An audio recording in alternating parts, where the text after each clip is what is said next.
Bonjour tout le monde, comme il me fait plaisir de vous revoir. Nous venons de terminer 2021. On était loin de penser que nous terminerions cette année comme nous l'avons fait.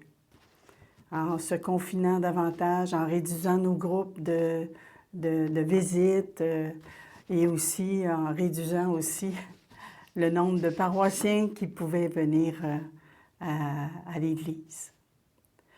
Moi, j'aimerais prendre le temps avec vous, puis au nom de l'équipe pastorale, au nom de toute l'Église de Drummondville, vous remercier. Vous remercier pour votre solidarité, parce que vous êtes solidaires les uns des autres. Et cette solidarité-là vous amène à vous engager. Et je ne peux pas passer à côté de pouvoir énumérer ce matin toute une liste de bénévolat qui se fait dans nos églises, dans nos paroisses. Parce que si vous n'étiez pas là, on ne serait pas là. L'Église, c'est vous, c'est moi, c'est nous. C'est nous les communautés, c'est nous l'Église.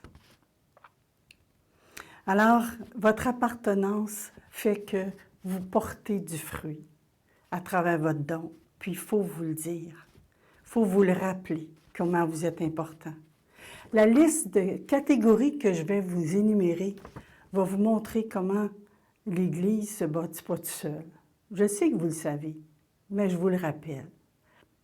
Merci pour tous ceux qui sont à l'administration, tous ceux qui se donnent fidèlement aux funérailles, à la préparation mariage, aux célébrations de la parole, tous ceux qui viennent nous partager le fruit de leur méditation et leur amour de la parole. La chorale, les musiciens qui embellissent ces célébrations, le comité d'aide alimentaire, le COP, la décoration liturgique. Hein? Puis ça ne se fait pas tout seul. On avait des beaux décors là, durant les fêtes, mais ça ne se fait pas tout seul. Le dossier du baptême, aide à l'entretien, le GPS, hein, tous ceux qui s'impliquent pour notre groupe de jeunes, les lecteurs fidèles à chaque célébration, la méditation chrétienne, oui, il y en a qui participent, mais il y en a qui préparent aussi. Hein, la porte ouverte, quand on dit porte ouverte, c'est que des fois on ouvre l'église, puis il y a quelqu'un, il y a des gens qui vous accueillent pour faire des petites visites le soir.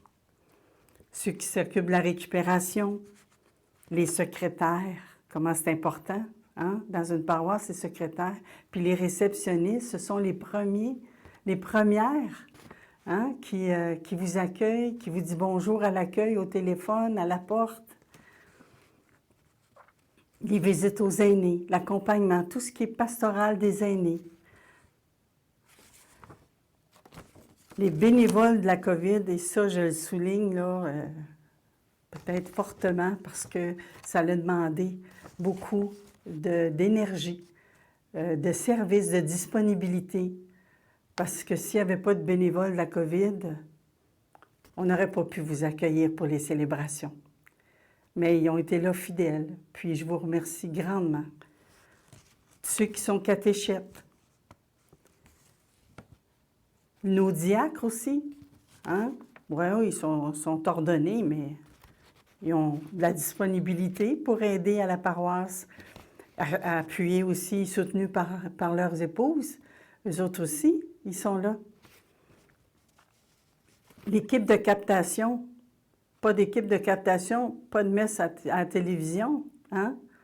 C'est grâce à eux que vous pouvez nous suivre à la télévision, à nos TV, le feuillet paroissial, le réseau de prière, le conseil de fabrique, notre présidente aussi, les messes familiales, tous ceux qui font la création des PowerPoint là, que vous voyez à chaque dimanche, à chaque célébration, ça ne se fait pas tout seul, ça non plus.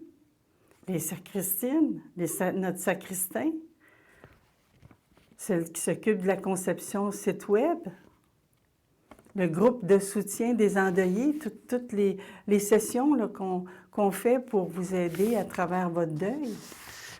Ça, c'est une liste et je suis convaincue que j'en oublie. Alors, oui, il y a beaucoup de monde, mais c'est ça l'Église. C'est ça l'Église. Si ça n'existe pas, on ne voit pas le visage de l'Église. Je vous dis merci de vous engager.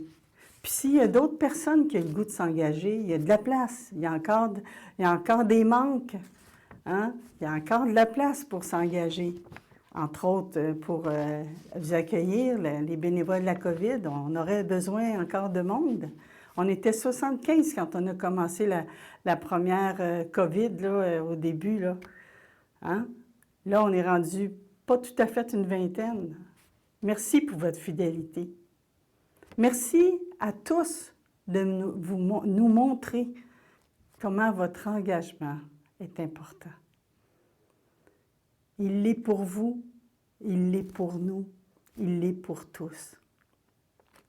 Et je sais aussi, il y en a un bénévolat que je n'ai pas mis, c'est ceux qui prient, qui sont malades et qui sont à la maison, qui ne peuvent pas sortir, mais comment ils nous soutiennent dans la prière.